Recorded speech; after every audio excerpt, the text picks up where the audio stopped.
Hi friends, welcome back to my YouTube channel. ಎಲ್ಲರೂ ಹೇಗಿದ್ದೀರಾ friends? ನಾನು ಮಧ್ಯಾಹ್ನ ಲಂಚಿಗೆ ಕ್ಯಾಬೇಜ್ ಬೇಳೆ ಹುಳಿ ಮಾಡ್ತಾಯಿದ್ದೇನೆ. ಎಲೆಕೋಸು ಇದೆಯಲ್ಲ, ಇದರದ್ದು ಹುಳಿ ಮಾಡ್ತಾಯಿದ್ದೇನೆ. ನಾರ್ಮಲಿ ನಾವು ಈ ಕಡೆ ಹೇಗೆ ಅಂದರೆ ಉಡುಪಿ ಮಂಗಳೂರು ಕಡೆಯಲ್ಲಿ ಇದಕ್ಕೆ ತೆಂಗಿನಕಾಯಿ ಹಾಕಿ ಮಾಡ್ತೇವೆ ನಾವು. ನಾನು ಅದರದ್ದು ರೆಸಿಪಿ ಹಾಕಿದ್ದೇನೆ ಚಾನಲಲ್ಲಿ, ಬೇಕಿದ್ರೆ ಒಂದು ಸಲ ನೋಡ್ಕೊಳ್ಳಿ. ಈ ತೆಂಗಿನಕಾಯಿ ಹಾಕಿ ಮಾಡಿ ಹುಳಿ ಇದೆಯಲ್ಲ, ಅದು ತುಂಬ ರಾಗಿ ಮುದ್ದೆ ಇರುತ್ತಲ್ಲ, ಅದಕ್ಕೆ ತುಂಬ ಚೆನ್ನಾಗಿರುತ್ತೆ ಕಾಂಬಿನೇಷನ್ ಆಗಿ.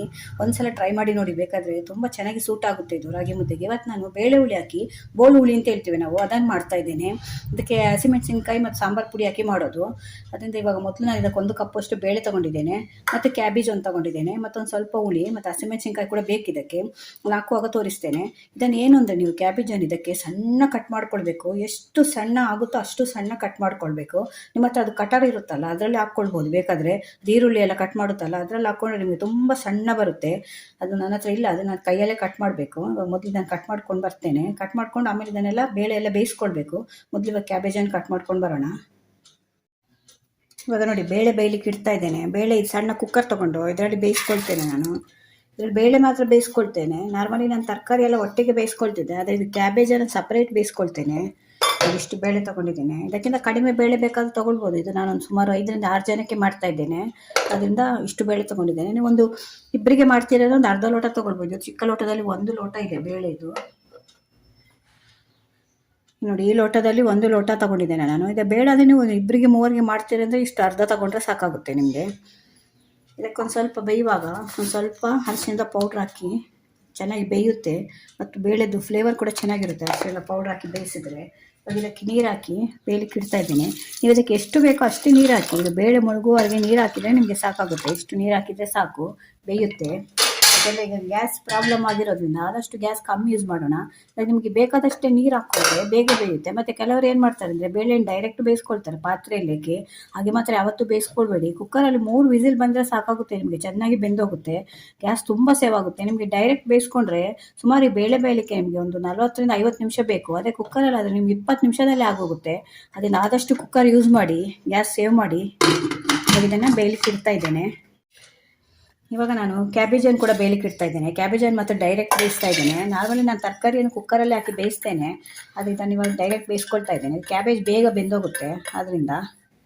ಮತ್ತು ಇದು ಚೆನ್ನಾಗಿ ಬೇಯಬೇಕು. ನಿಮಗೆ ಅದರಲ್ಲಿ ಏನಾಗುತ್ತೆ, ಬೇಳೆ ಒಟ್ಟಿಗೆ ಇಟ್ಟರೆ ನಿಮಗೆ ಅದು ಸರಿಯಾಗಿ ಬೇಯಲ್ಲ. ಬೇಳೆ ಬೇಗ ವಿಸಿಲ್ ಬರುತ್ತಲ್ವ ನಿಮಗೆ, ಆದ್ದರಿಂದ ಇದು ಡೈರೆಕ್ಟ್ ಇಟ್ಕೊಂಡು ಬೇಯಿಸ್ಕೊಳ್ಬೋದು. ಇದಕ್ಕೆ ಕೂಡ ಒಂದು ಸ್ವಲ್ಪ ಅರಿಶಿಣದ ಪೌಡ್ರ್ ಹಾಕಿ ಬೇಯಿಸ್ಕೊಳ್ತಾ ಇದ್ದೇನೆ. ಅದಕ್ಕೆ ಬೇಕಾದರೆ ನೀವು ಹಸಿಮೆಣಸಿನ್ಕಾಯಿ ಹಾಕಿ ಕೂಡ ಈಗಲೇ ಹಸಿಮೆಣಸಿನ್ಕಾಯಿ ಇದರೊಟ್ಟಿಗೆ ಹಾಕಿ ಬೇಯಿಸ್ಕೊಳ್ಬೋದು. ನಾನು ಮತ್ತೆ ಹಾಕ್ತೇನೆ ಅದಕ್ಕೆ ಹಸಿಮೆಣಸಿನ್ಕಾಯಿ. ಇವಾಗ ಜಸ್ಟ್ ಇದಕ್ಕೆ ಎಷ್ಟು ಬೇಕೋ ಅಷ್ಟೇ ನೀರು ಹಾಕಿ ಬೇಯಿಸ್ಕೊಳ್ತೇನೆ. ನೋಡಿ, ಇಷ್ಟು ನೀರು ಸಾಕು. ಇದು ಕೂಡ ಒಂದು 10ರಿಂದ 15 ನಿಮಿಷದಲ್ಲಿ ಬೆಂದೋಗುತ್ತೆ. ಮತ್ತು ಇದನ್ನು ಬೇಯಿಸಿದ ನೀರನ್ನು ಬಿಸಾಡಬೇಡಿ. ಮತ್ತು ನೀವು ಆಮೇಲೆ ಹುಳಿ ಮಾಡುವಾಗ ಅದೇ ನೀರು ಯೂಸ್ ಮಾಡ್ಕೊಳ್ಬೋದು. ಇವಾಗ ಇದನ್ನೆಲ್ಲ ನಾನು ಬೇಯಿಸ್ಕೊಂಡು ಬಂದು ಆಮೇಲೆ ತೋರಿಸ್ತೀನಿ ನಿಮಗೆ. ನೋಡಿ, ಈಗ ಕುದಿಲಿಕ್ಕೆ ಇಟ್ಟಿದ್ದೇನೆ. ಎಷ್ಟು ಚೆಂದ ಮಾಡಿ ಮಿಕ್ಸ್ ಆಗಿದೆ ನೋಡಿ. ಅದರಿಂದ ಇದು ಚೆನ್ನಾಗಿ ಬೇಯಬೇಕು, ಬೇಳೆ ಮತ್ತು ಕ್ಯಾಬೇಜು. ಹಾಗೆ ಬೆಂದ್ರೇ ಚೆನ್ನಾಗಿ ಮಿಕ್ಸ್ ಆಗುತ್ತೆ. ಇಲ್ಲಾಂದರೆ ಏನಾಗುತ್ತೆ, ನಿಮಗೆ ಬೇಳೆ ಬೇರೆ ಮತ್ತು ಕ್ಯಾಬೇಜ್ ಬೇರೆ ಆಗುತ್ತೆ. ಅದರಿಂದ ಒಂದ್ಸಲ ಚೆನ್ನಾಗಿ ಮಿಕ್ಸ್ ಮಾಡ್ಕೊಳ್ಳಿ ಇದನ್ನು. ಇವಾಗ ಇದಕ್ಕೆ ಬೇಕಾದರೆ ನೀವು ಅರಿಶಿಣ ಪುಡಿ ಹಾಕ್ಕೊಳ್ಬೋದು. ನಾನೊಂದು ಸ್ವಲ್ಪ ಅರಿಶಿಣ ಪೌಡ್ರ್ ಮತ್ತೆ ಹಾಕ್ತಾಯಿದ್ದೇನೆ. ಇದು ನಮ್ಮದು ಪ್ಯೂರ್ ಅರಿಶಿಣದ ಪೌಡ್ರು ಉಡುಪಿಯಲ್ಲಿ ಸಿಗುತ್ತೆ ನಮಗೆ. ಇದು ಅರಿಶಿಣದ ಕೊಂಬನ್ನು ಪುಡಿ ಮಾಡಿ ಕೊಡ್ತಾರೆ. ಅದನ್ನು ನಾನು ಜಾಸ್ತಿ ಯೂಸ್ ಮಾಡ್ತೇನೆ. ನಿಮ್ಮ ಹತ್ರ ಅಂಗಡಿದ್ದಾದರೆ ಒಂದು ಸ್ವಲ್ಪ ಯೂಸ್ ಮಾಡಿಕೊಂಡ್ರೆ ಸಾಕಾಗುತ್ತೆ. ನೀವು ಇದಕ್ಕೊಂದು 2 ಸ್ಪೂನಷ್ಟು ಉಪ್ಪು ಹಾಕ್ತಾಯಿದ್ದೇನೆ, ಮತ್ತೊಂದು ಸ್ವಲ್ಪ ಕರಿಬೇವು ಎಲೆ ಹಾಕ್ತಾಯಿದ್ದೇನೆ, ಮತ್ತೊಂದು 3 ಹಸಿಮೆಣಸಿನ್ಕಾಯಿ. ಇದು ಖಾರ ಇದೆ ತುಂಬ, ಅದರಿಂದ 3 ಹಾಕ್ತಾಯಿದ್ದೇನೆ. ಇದನ್ನು ಸೀಳಿ ಹಾಕ್ತಾಯಿದ್ದೇನೆ, ಸೀಳಿ ಇಟ್ಕೊಂಡಿದ್ದೇನೆ ನೋಡಿ. ನಾನು ಸೀಳಿ ಇದಕ್ಕೆ ಹಾಕ್ತಾಯಿದ್ದೇನೆ. ಹಾಕಿದ ಮೇಲೆ ಒಂದು ಸಲ ಮಿಕ್ಸ್ ಮಾಡ್ಕೊಳ್ಳಿ. ಇದು ಬರೀ ಹಸಿಮೆಣಸಿನ್ಕಾಯಿ ಹಾಕಿ ಕೂಡ ಮಾಡ್ಬೋದು. ನೀವು ಒಂದು 2 ಜಾಸ್ತಿ ಹಾಕಿದರೆ ಖಾರಕ್ಕೆ ಹಾಕಿ ಕೂಡ ಮಾಡ್ಕೊಳ್ಬೋದು. ಬೋಳುಹುಳಿ ಅಂತ ಹೇಳ್ತಾರೆ. ನಾವು ಪುಡಿ ಹಾಕದೆ ಮಾಡೋದು, ಸಾಂಬಾರು ಪೌಡ್ರ್ ಹಾಕದೆ ಮಾಡ್ತಾರೆ ಈ ಕಡೆ. ಅದು ಕೂಡ ಇದೆ, ಅದು ಇನ್ನೊಮ್ಮೆ ನಾನು ನಿಮಗೆ ತೋರಿಸಿಕೊಡ್ತೇನೆ. ಇವಾಗ ಇದಕ್ಕೆ ಒಂದು ನಿಂಬೆಹಣ್ಣಷ್ಟು ಅದು ಹುಳಿ ರಸ ತೆಗೆದು ಇಟ್ಕೊಂಡಿದ್ದೆ, ಅದನ್ನು ಕೂಡ ಹಾಕ್ತಾಯಿದ್ದೇನೆ. ಎಲ್ಲ ಹಾಕಿದ ಮೇಲೆ ಒಂದು ಸಲ ನೀವು ಮಿಕ್ಸ್ ಮಾಡ್ಕೊಳ್ಬೇಕು. ಅವಾಗ ಈಕ್ವಲ್ ಆಗಿ ಎಲ್ಲ ಕಡೆ ಮಿಕ್ಸ್ ಆಗುತ್ತೆ ಮತ್ತು ಸಾಂಬಾರು ಕೂಡ ರುಚಿ ಬರುತ್ತೆ. ಇದಕ್ಕೊಂದು ಪೀಸು ಬೆಲ್ಲ ಹಾಕ್ತಾಯಿದ್ದೀನಿ. ಬೆಲ್ಲ ಬೇಕಿದ್ರೆ ಹಾಕ್ಕೊಳ್ಬೋದು, ಕೆಲವರಿಗೆ ಇಷ್ಟ ಆಗೋಲ್ಲ ಬೆಲ್ಲ ಹಾಕಿದರೆ. ಅದೊಂಥರ ರುಚಿ ಬರುತ್ತೆ ಬೆಲ್ಲ ಹಾಕಿದರೆ. ಇವಾಗ ಇದಕ್ಕೆ ಸಾಂಬಾರು ಪೌಡ್ರ್ ಹಾಕ್ತಾಯಿದ್ದೇನೆ. 1ರಿಂದ 2 ಸ್ಪೂನ್ ಹಿಡಿಯುತ್ತೆ. ಇದು ಮನೆಯಲ್ಲೇ ಮಾಡ್ಕೊಂಡಿರೋ ಸಾಂಬಾರು ಪೌಡ್ರು. ನಿಮ್ಮ ಹತ್ರ ಈ ಸಾಂಬಾರು ಪೌಡ್ರ್ ಇಲ್ಲ ಅಂದರೆ ಖಾರದ ಪೌಡ್ರ್ ಇದ್ದರೆ ಅದನ್ನು ಕೂಡ ಹಾಕ್ಕೊಳ್ಬೋದು. ಮೆಣಸಿನ ಪುಡಿ ಪೌಡ್ರ್ ಇರುತ್ತಲ್ಲ, ಅದನ್ನು ಕೂಡ ಹಾಕ್ಕೊಳ್ಬೋದು ನೀವು. ಇದೊಂದು ಸಲ ಹಾಕಿ ಚೆನ್ನಾಗಿ ಮಿಕ್ಸ್ ಮಾಡಿ. ನೋಡಿ ಹೇಗೆ ಕಾಣ್ತಾ ಇದೆ ಅಂತ. ತುಂಬ ಚೆನ್ನಾಗಿರುತ್ತೆ ಇದು, ಒಂದು ಸಲ ಟ್ರೈ ಮಾಡಿ ನೋಡಿ. ಇದಕ್ಕೆ ಬೇಕಾದರೆ ನೀವು ಬೆಳ್ಳುಳ್ಳಿ ಕೂಡ ಹಾಕ್ಕೊಳ್ಬೋದು. ಬೆಳ್ಳುಳ್ಳಿ ತಿನ್ನುವವರು ಬೆಳ್ಳುಳ್ಳಿ ಹಾಕ್ಕೊಳ್ಳಿ. ನಾವು ಬೆಳ್ಳುಳ್ಳಿ ಸ್ವಲ್ಪ ಕಡಿಮೆ ಯೂಸ್ ಮಾಡ್ತೇವೆ, ಅದರಿಂದ ನನ್ನ ಅಡುಗೆಯಲ್ಲಿ ಬೆಳ್ಳುಳ್ಳಿ ಕಡಿಮೆ ಇರುತ್ತೆ. ನೀವು ಆ್ಯಡ್ ಮಾಡ್ಕೊಳ್ಬೋದು, ಬೆಳ್ಳುಳ್ಳಿ ತಿನ್ನೋರು ಬೆಳ್ಳುಳ್ಳಿ ಆ್ಯಡ್ ಮಾಡ್ಕೊಳ್ಳಿ ಇದಕ್ಕೆ. ಇವಾಗ ಇದು ಸ್ವಲ್ಪ ಕುದಿ ಬರಬೇಕು. ಇದು ಕುದಿ ಬರುವಾಗ ಇದಕ್ಕೆ ಒಂದು ಸ್ವಲ್ಪ ಕೊತ್ತಂಬರಿ ಸೊಪ್ಪು ಮತ್ತು ಹಿಂಗೆ ಹಾಕ್ತೇನೆ. ಲಾಸ್ಟಲ್ಲೇ ಹಾಕ್ಬೇಕದು. ಹಿಂಗು ಮತ್ತು ಕೊತ್ತಂಬರಿ ಸೊಪ್ಪು ಹಾಕಿದ ಮೇಲೆ ಜಾಸ್ತಿ ಕುದಿ ಬರಬಾರ್ದು, ಅದು ಒಂಥರ ಸ್ಮೆಲ್ ಬರಲಿಕ್ಕೆ ಸ್ಟಾರ್ಟ್ ಆಗುತ್ತೆ ಜಾಸ್ತಿ ಕುದಿ ಬಂದರೆ. ಇವಾಗ ಒಂದು ಸಲ ಕುದಿ ಬರಲಿದೆ, ಮುಚ್ಚಿಡ್ತೇನೆ. ನೋಡಿ ಈಗ ಕುದಿ ಬರ್ತಾ ಇದೆ. ಇದು ಮುಚ್ಚಿಟ್ಟಿದ್ದೆ, ಅದರಿಂದ ಎಷ್ಟು ಚೆಂದ ಮಾಡಿ ಕುದಿ ಬರ್ತಾ ಇದೆ ನೋಡಿ. ಬೇಗ ಕುದಿ ಬರುತ್ತೆ, ನೀವು ಮುಚ್ಚಿಟ್ರೆ ಎಷ್ಟು ಘಮ ಬರ್ತಾ ಇದೆ. ತುಂಬ ರುಚಿ ಕೂಡ ಅಷ್ಟೇ ಚೆನ್ನಾಗಿರುತ್ತೆ ಇದು. ಒಂದು ಸಲ ಮನೆಯಲ್ಲಿ ಟ್ರೈ ಮಾಡಿ ನೋಡಿ. ಇವಾಗ ಇದಕ್ಕೆ ಒಂದು ಸ್ವಲ್ಪ ಕೊತ್ತಂಬರಿ ಸೊಪ್ಪು ಹಾಕ್ತಾ ಇದ್ದೇನೆ.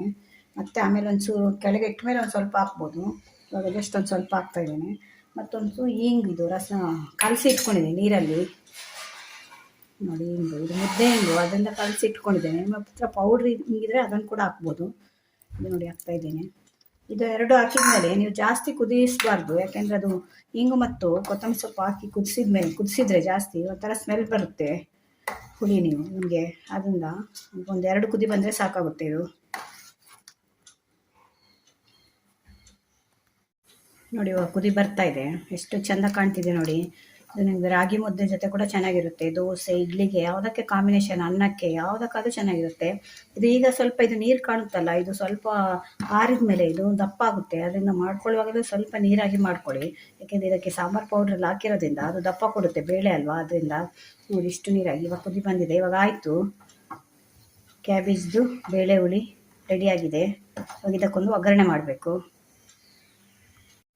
ಇವಾಗ ಅದು ಹುಳಿಗೆ ಒಂದು ಒಗ್ಗರಣೆ ಮಾಡ್ತಾ ಇದ್ದೇನೆ. ಅದಕ್ಕೆ 1ರಿಂದ 1.5 ಸ್ಪೂನು ಎಣ್ಣೆ ಹಾಕ್ತಾ ಇದ್ದೇನೆ. ನಾವು ತೆಂಗಿನಕಾಯಿ ಎಣ್ಣೆಯಲ್ಲಿ ಒಗ್ಗರಣೆ ಮಾಡ್ತೇವೆ, ನೀವು ನಾರ್ಮಲ್ ಎಣ್ಣೆಯಲ್ಲಿ ಬೇರೆ ಎಣ್ಣೆಯಲ್ಲಿ ಮಾಡ್ಕೊಳ್ಬೋದು. ಇದಕ್ಕೆ ಇವಾಗ 1 ಸ್ಪೂನಷ್ಟು ಸಾಸಿವೆ, ಒಂದು ಅರ್ಧ ಸ್ಪೂನಷ್ಟು ಜೀರಿಗೆ. ಕೆಲವರು ಜೀರಿಗೆ ಹಾಕಲ್ಲ, ಆದರೆ ಬೇಕಾದರೆ ಹಾಕ್ಕೊಳ್ಳಿ, ಡೈಜೆಷನ್ಗೆ ಒಳ್ಳೆಯದು ಜೀರಿಗೆ ಹಾಕಿದರೆ. ಒಂದು ಅರ್ಧ ಸ್ಪೂನಷ್ಟು ಉದ್ದಿನಬೇಳೆ, ಮತ್ತೊಂದು ಸ್ವಲ್ಪ ಕರಿಬೇವು. ಇದಕ್ಕೆ ಬೇಕಾದ್ರೆ ಬೆಳ್ಳುಳ್ಳಿ ಕೂಡ ಹಾಕ್ಕೊಳ್ಬೋದು ನೀವು, ಚೆನ್ನಾಗಿರುತ್ತೆ ಬೆಳ್ಳುಳ್ಳಿ. ಈ ಟೈಮಲ್ಲಿ ಒಗ್ಗರಣೆ ಮಾಡುವಾಗ ಬೆಳ್ಳುಳ್ಳಿ ಹಾಕ್ಕೊಂಡ್ರೆ ಅದು ಕೂಡ ಚೆನ್ನಾಗಿರುತ್ತೆ. ಒಂದು ಕೆಂಪು ಮೆಣಸಿನ್ಕಾಯಿ ಇಷ್ಟು ಹಾಕಿ ಇವಾಗ ಒಗ್ಗರಣೆ ಮಾಡಬೇಕು. ಇದು ನಮ್ಮ ಕಡೆ ಎಲ್ಲ ತೆಂಗಿನಕಾಯಿ ಎಣ್ಣೆಯಲ್ಲಿ ನಾವು ಒಗ್ಗರಣೆ ಮಾಡ್ತೇವೆ, ಯಾಕೆಂದರೆ ನಮಗೆ ಅದು ಫ್ಲೇವರ್ ಎಲ್ಲ ತುಂಬ ಇಷ್ಟ. ಕೆಲವರಿಗೆ ಆಗಲ್ಲ, ತೆಂಗಿನಕಾಯಿ ಎಣ್ಣೆಯಲ್ಲಿ ಒಗ್ಗರಣೆ ಎಲ್ಲ ಮಾಡಿದರೆ ಇಷ್ಟ ಆಗಲ್ಲ, ಅದು ಫ್ಲೇವರು ಅವರಿಗೆ ಅಷ್ಟೊಂದು ಇಷ್ಟ ಆಗಲ್ಲ. ಅದರಿಂದ ಅವರು ಬೇರೆ ಎಣ್ಣೆ ಇರುತ್ತಲ್ಲ ಮನೆಯಲ್ಲಿ, ಆ ಎಣ್ಣೆಯಲ್ಲಿ ಮಾಡ್ಕೊಳ್ಬೋದು. ತೆಂಗಿನಕಾಯಿ ಎಣ್ಣೆ ಅಂದರೆ ನಮಗೆ ಈ ಕಡೆ ಎಲ್ಲ ನಾವು ಜಾಸ್ತಿ ಯೂಸ್ ಮಾಡ್ತೀವಿ ತೆಂಗಿನಕಾಯಿ ಅದರ ಎಣ್ಣೆ ಎಲ್ಲ. ನಾವು ಇಲ್ಲ ಏನಾದರೂ ಫ್ರೈ ಮಾಡಬೇಕು ಅಂದರೆ ಕೂಡ ತೆಂಗಿನಕಾಯಿ ಎಣ್ಣೆನೇ ಯೂಸ್ ಮಾಡೋದು ನಾವು. ಎಣ್ಣೆಯಲ್ಲಿ ಕರಿಬೇಕು ಅಂದರೆ ಕೂಡ ಅದರಲ್ಲಿ ಚಕ್ಕುಲಿ ಅದನ್ನು ಎಣ್ಣೆಯಲ್ಲಿ ತೆಂಗಿನಕಾಯಿ ಎಣ್ಣೆಯಲ್ಲೇ ಕರಿಯೋದು. ಅದರಿಂದ ನಮಗೆ ಅಭ್ಯಾಸ ಇದೆ, ಅದರಿಂದ ನಾನು ತೆಂಗಿನಕಾಯಿ ಎಣ್ಣೆಯಲ್ಲಿ ಒಗ್ಗರಣೆ ಮಾಡ್ತಾ ಇದ್ದೇನೆ. ಇವಾಗ ಆಲ್ಮೋಸ್ಟ್ ಇದು ಒಗ್ಗರಣೆ ಆಗಿದೆ. ಇದು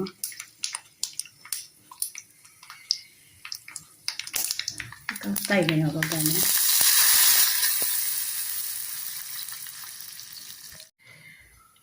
ನೋಡಿ ಫ್ರೆಂಡ್ಸ್, ಕ್ಯಾಬೇಜ್ ಬೇಳೆ ಬೋಳು ಹುಳಿ ರೆಡಿಯಾಗಿದೆ. ಇದು ತುಂಬ ಚೆನ್ನಾಗಿರುತ್ತೆ. ನೀವು ಯಾರಾದರೂ ಟ್ರೈ ಮಾಡಲಿಲ್ಲ ಅಂದರೆ ಒಂದು ಸಲ ಟ್ರೈ ಮಾಡಿ ನೋಡಿ. ತುಂಬ ಅನ್ನಕ್ಕೆ ಕೂಡ, ಚಪಾತಿಗೆ, ಪೂರಿಗೆ ಯಾವುದಕ್ಕೆ ಕೂಡ ಕಾಂಬಿನೇಷನ್ ಚೆನ್ನಾಗಿರುತ್ತೆ, ಅಷ್ಟು ಚೆನ್ನಾಗಿರುತ್ತೆ. ರಾಗಿ ಮುದ್ದೆಗಂತೂ ತುಂಬ ಚೆನ್ನಾಗಿರುತ್ತೆ. ಎಷ್ಟು ಘಮ ಬರ್ತಾ ಇದೆ ಅಂದರೆ ರುಚಿ ಕೂಡ ಹಾಗೇ ಇರುತ್ತೆ. ನೋಡಿ ಹೇಗೆ ಕಾಣ್ತಾ ಇದೆ ಅಂತ. ಕ್ಯಾಬೇಜಲ್ಲಿ ಕೂಡ ಈ ರೀತಿ ಹುಳಿ ಮಾಡ್ಬೋದು ಅನ್ನೋದು ನೋಡಿ ಎಷ್ಟು ಚೆಂದ ಇದೆ. ಅದರಿಂದ ಒಂದು ಸಲ ಟ್ರೈ ಮಾಡಿ ನೋಡಿ. ಟ್ರೈ ಮಾಡಿದರೆ ನಿಮಗೆ ಗೊತ್ತಾಗುತ್ತೆ ಅದರ ರುಚಿ ಎಷ್ಟು ಹೇಗಿರುತ್ತೆ ಅಂತ. ಈ ವಿಡಿಯೋ ನಿಮ್ಗೆ ಇಷ್ಟ ಆದರೆ ನನ್ನ ಚಾನಲ್ನ ಸಬ್ಸ್ಕ್ರೈಬ್ ಮಾಡ್ಕೊಂಡು ನೋಡಿ. ಇದೇ ಥರ ಹೊಸ ವಿಡಿಯೋ ತೊಗೊಂಡು ಮತ್ತೆ ಬರ್ತೇನೆ. Bye friends.